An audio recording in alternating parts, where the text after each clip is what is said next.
Salutations and greetings, my divine friends.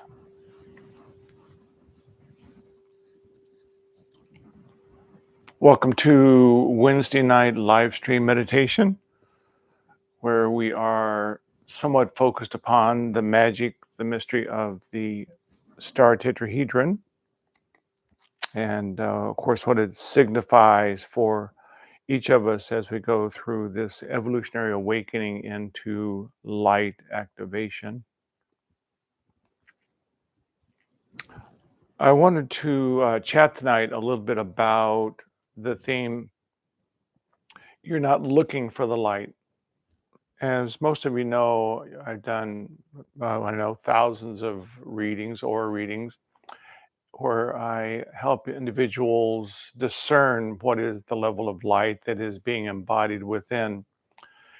It's predicated, enlightenment, upon the four aspects being unified: Father Sky, Spirit above; Mother Earth, form below; masculine right, feminine left.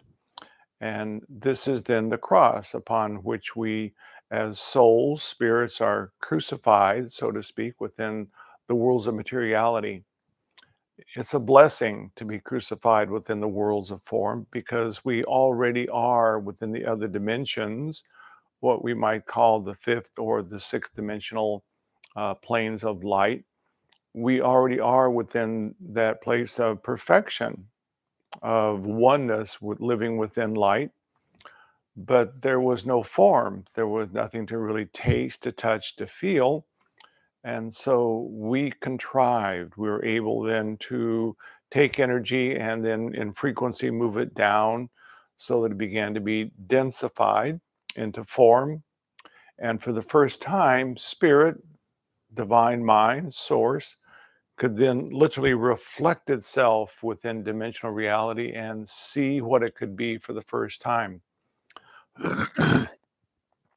Otherwise, it was like living in an amorphous field of light, which, of course, is blissful, so to speak. But after a while, it can be somewhat boring if you're just hanging around in amorphous light all the time.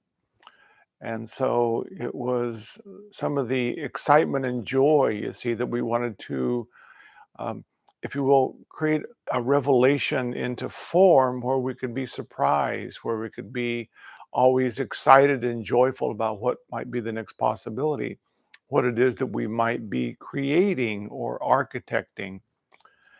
And because we came out of the light, the perfection, there's part of us as spiritual seekers, we're still looking for the light. And so when I look at individuals within their field, there's often a lot of light from maybe the diaphragm up. And so they have been looking for eons of time, finding information, wisdom, honing it, refining it, owning it, becoming filled with integrity, filled with goodness, with love.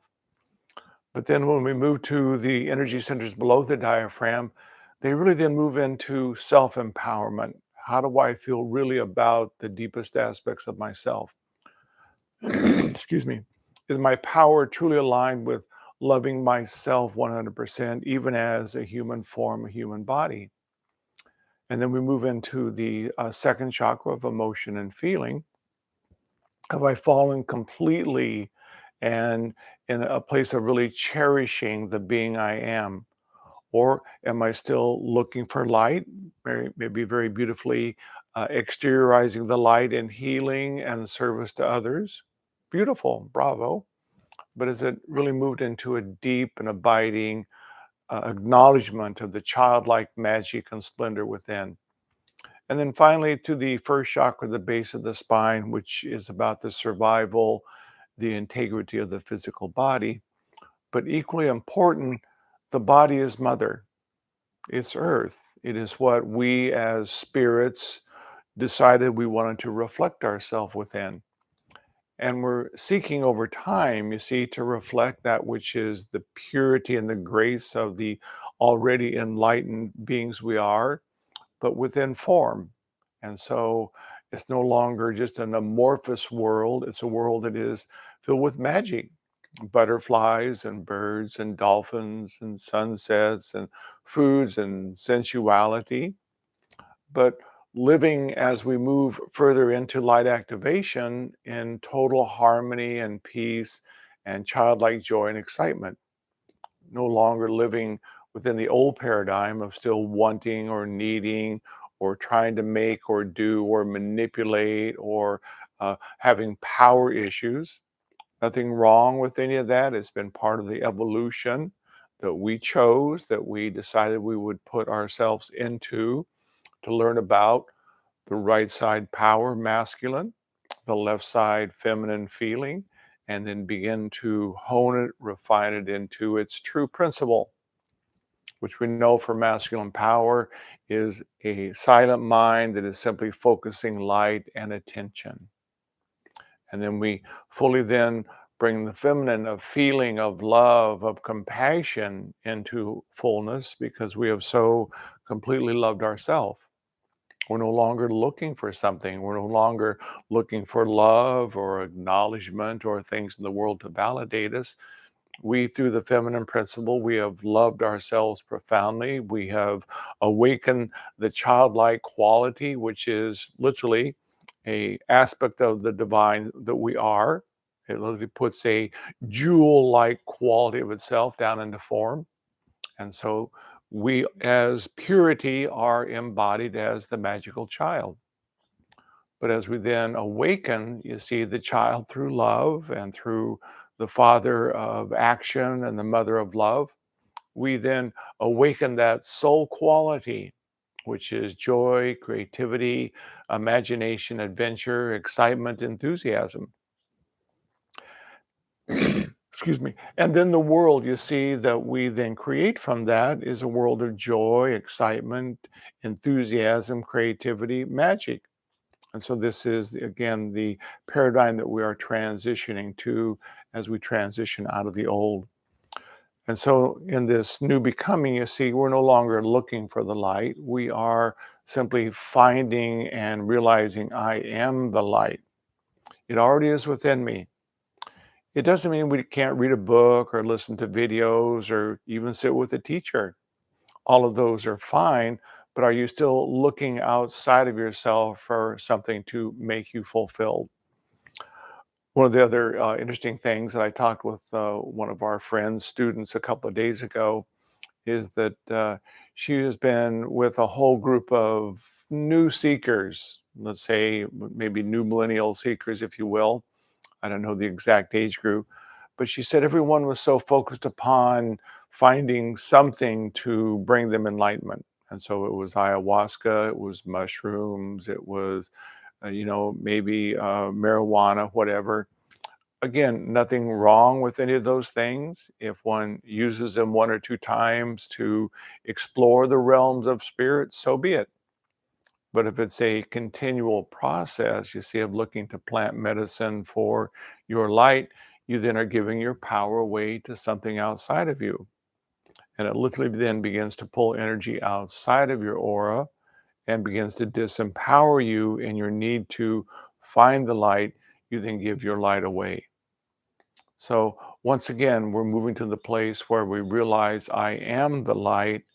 And it's about learning to focus the mind clearly, precisely, impeccably, finding that feeling of love and joy and harmony as that childlike magic, and then bringing that which is spirit above, and then bringing mother in from beneath. And so marrying the two together, literally all of those energetic waves come back together and they meet here within the heart chakra, which then begins to create an energetic wave form that we know is called the jewel in the lotus, which is in fact the star tetrahedron.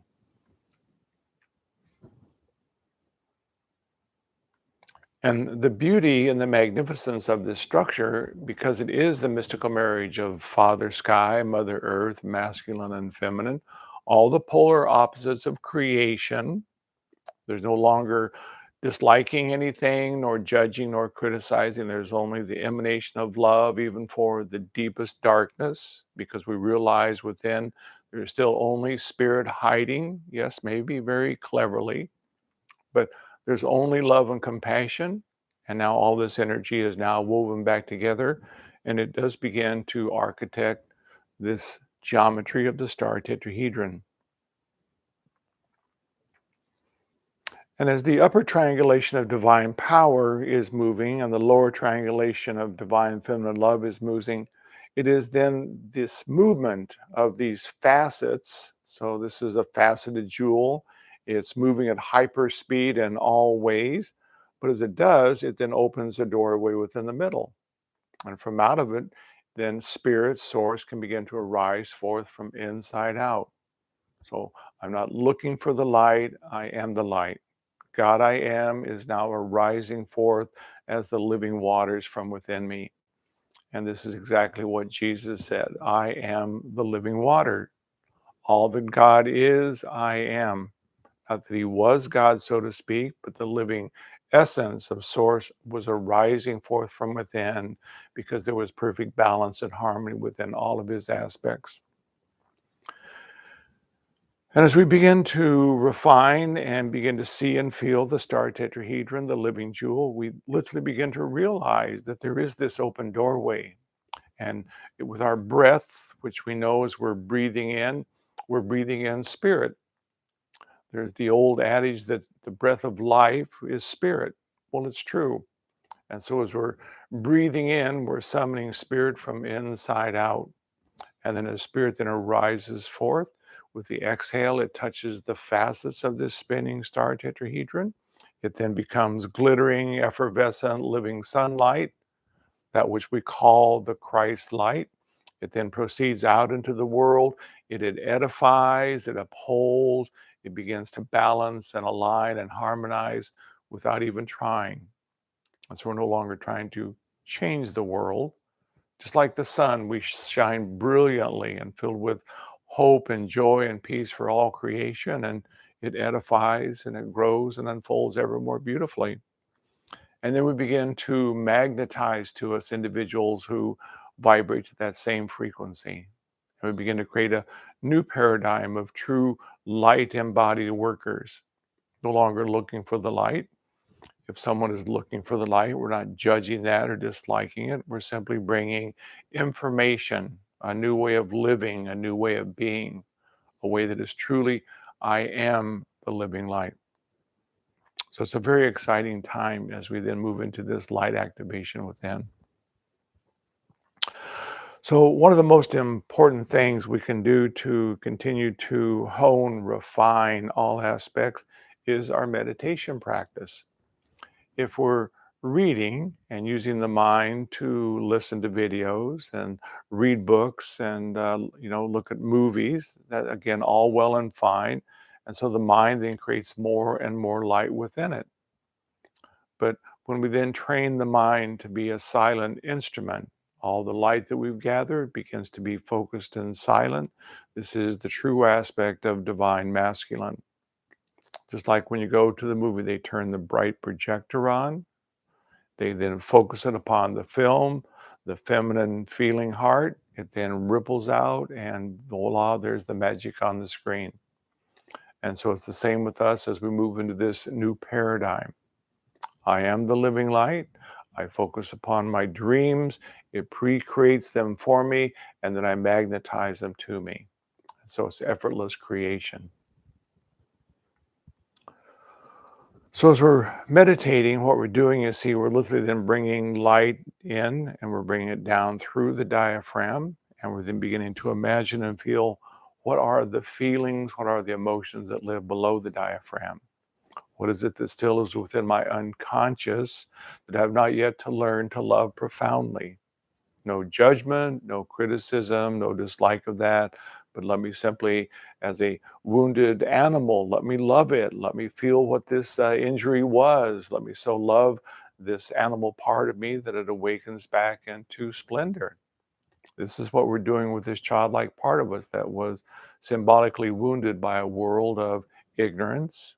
Again, not bad, not judging, but things happen to us that really weren't in our highest fulfillment. Part of learning about how to then be totally balanced and compassionate in this new age coming. So meditation is a very important tool, my friends, in really bringing the light in and beginning to balance and harmonize. As we're, of course, doing the meditation, we're then feeling the living light arising forth from out of the heart. And we then observe and watch the living waters, the sunlight sparkling, flowing from us. It flows through every cell and tissue of the body. It then begins to, as what we call epigenetics, it begins to upgrade all the cellular DNA. We change the body. More love, more joy, more light. We harmonize all these back together. We become the living light. Somewhat simple, huh? Oh, not really. Time and effort and joy, my friends. Time, effort, and joy. But it does come with a money back guarantee. If we simply keep at the process, you will become the living light because you already are the living light. That's simple. One of the things that we do in our Wednesday night is breath work. We know that as we're breathing in from the open doorway within the heart chakra. We're literally summoning source spirit from inside out. We call it the so hum breath meditation. The so is the in breath. The hum is the letting go, allowing sparkling, effervescent liquid light to simply flow and emanate all around us. And then as we do our meditation, you see, we are then observing as the star tetrahedron, the jewel in the lotus is formulated, that as we're breathing in source spirit. The star tetrahedron is magnifying quantumly. It becomes literally a nuclear energy of radiance coming from us. This is the individual Christ, Buddha, Krishna, all the great masters. It's who we already are. It's what we are now stepping into. So let's do about 5 minutes of breath work, please.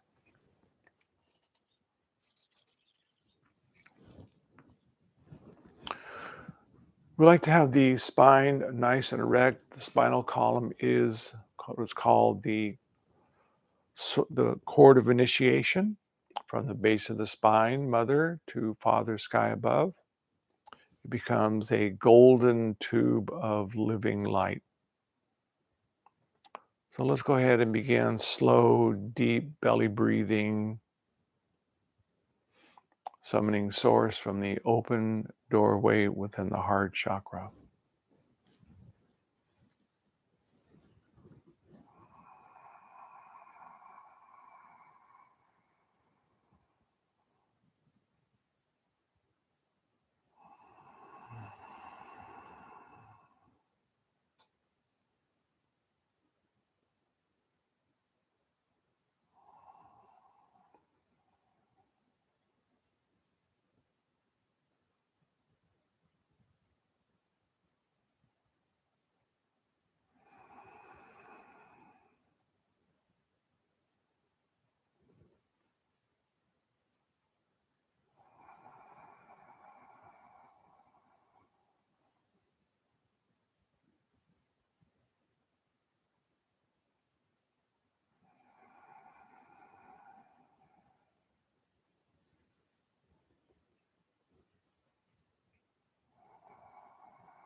Gently focusing attention, breath arising as living spirit,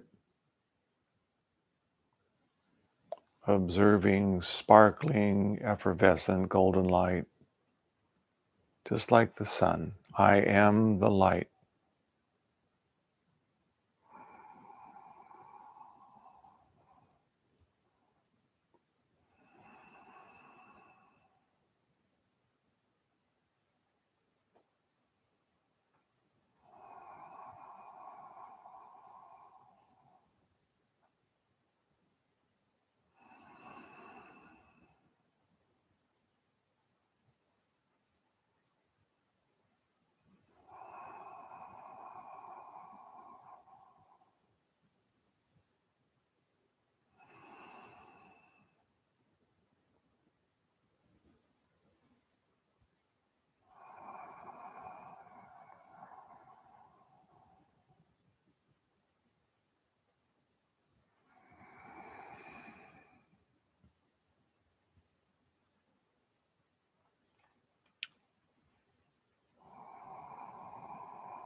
And another couple of slow, deep breaths, summoning spirit from the open doorway within the heart.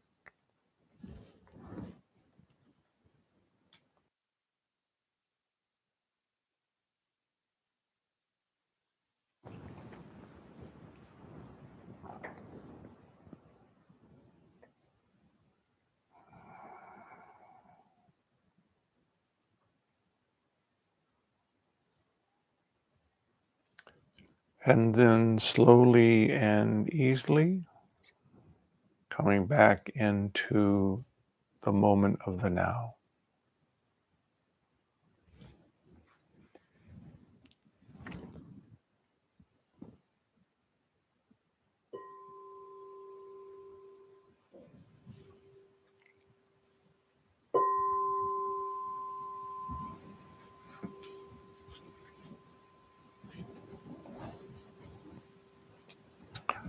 As we're doing our meditation, I'm particularly focused all the time that I'm observing, watching, feeling the star tetrahedron and its movement, of seeing that I'm then also summoning the living breath from inside out.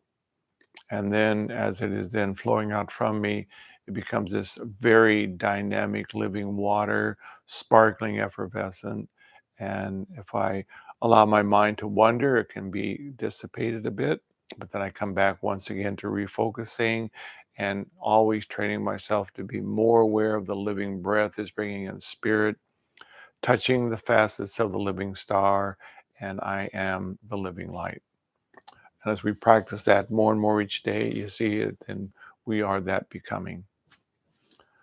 So I'm going to take you through the sequencing of the star tetrahedron meditation.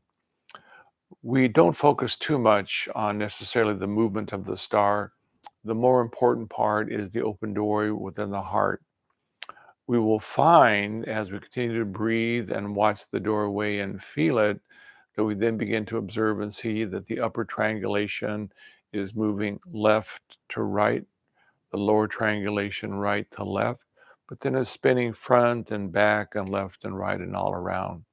But once again, we don't get lost in observing and trying to make that happen. We simply begin to allow it to reveal itself. More importantly, it's the breath spirit from the open doorway within the heart.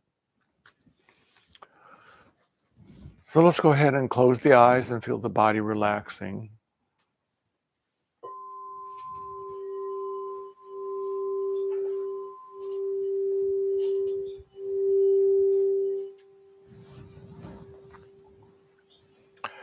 And we bring our attention between the eyebrows,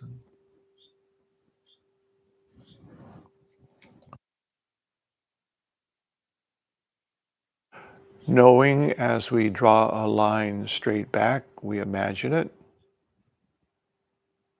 within the approximate center point of the head, the pituitary pineal gland. We imagine and ignite the light, the seed of the soul,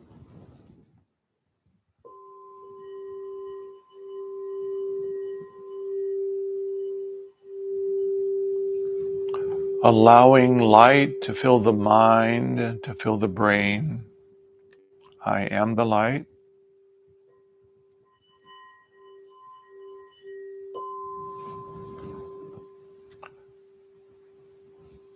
We gently focus the light to the heart chakra at the sternum, and we illuminate the star tetrahedron, whatever size you choose that feels comfortable.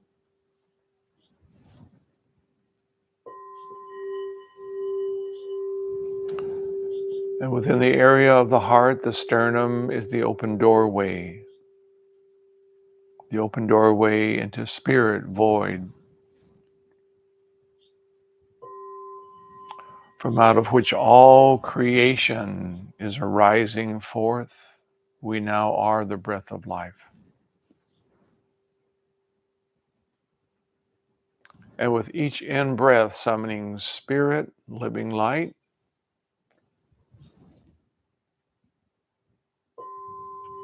on the exhale, through the facets of the star tetrahedron, the Christ matrix. It becomes living light. And together we magnify as we all join together. I am the living light.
And very easily now, slowly coming back, more and more into the moment of the now.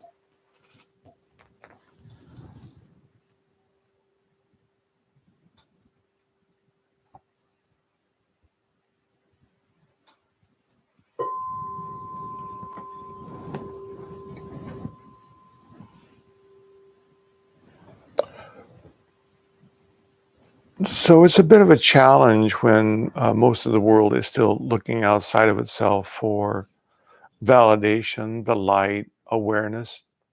But this is the blessing of this particular meditation. It continues to turn us inwardly to know that as I'm breathing, I'm drawing in the living light.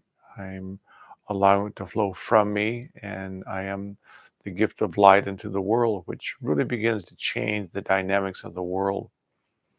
We see it crumbling and falling apart, so it's not about trying to make it different. It's about, again, just like a fertilizer, it just moves beneath the illusion, the separation, and begins to heal it and bring it back into light. Miss Du? Yes, I have a text Okay. from Diana, who's with us tonight. Hello, my friend. And she has a question for you. She would like to know, I would like to know what my cosmic family lineage is. Thank you. hmm Well, you have a very strong angelic connection. And with that angelic connection, it's a high frequency and it has a tendency to want to take you up and out, which is why it's so important for you to be grounded and bringing the light in and through. The angels are always there to guide us. They only do the will of the highest, what we would call divine mind. They don't really have free will.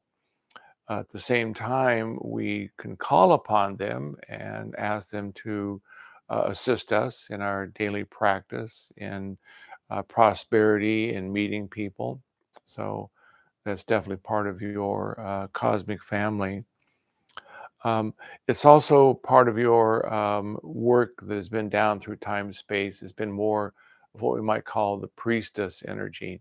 Again, this is bringing forth information. It's the knowing. It's the awareness of source. And once again, it's now time to bring that in and through, ground it through the body, and realize that as we bring the light into the dark, that it's just an illusion of separation. And as we then love the darkness, we find within it there's only source. Source is the only thing in all creation emerged from out of source.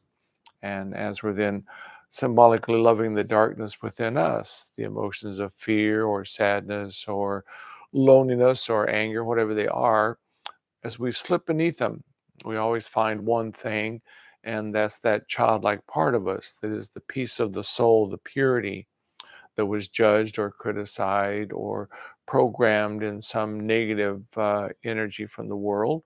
But then we feel that feeling, that emotion, that symbolic darkness. We are then the divine mother, father, the soul that so feels the darkness, then loves the child within, the essence of the soul. It awakens back into life.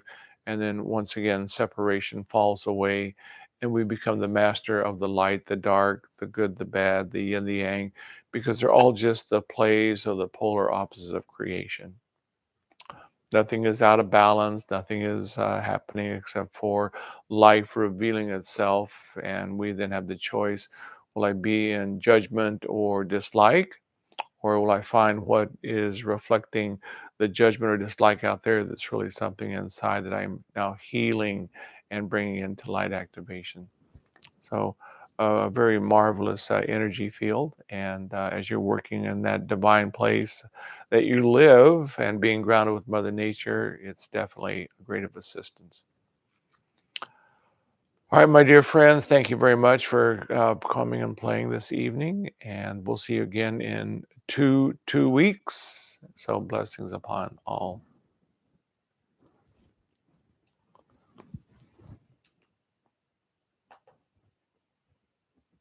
Blessings.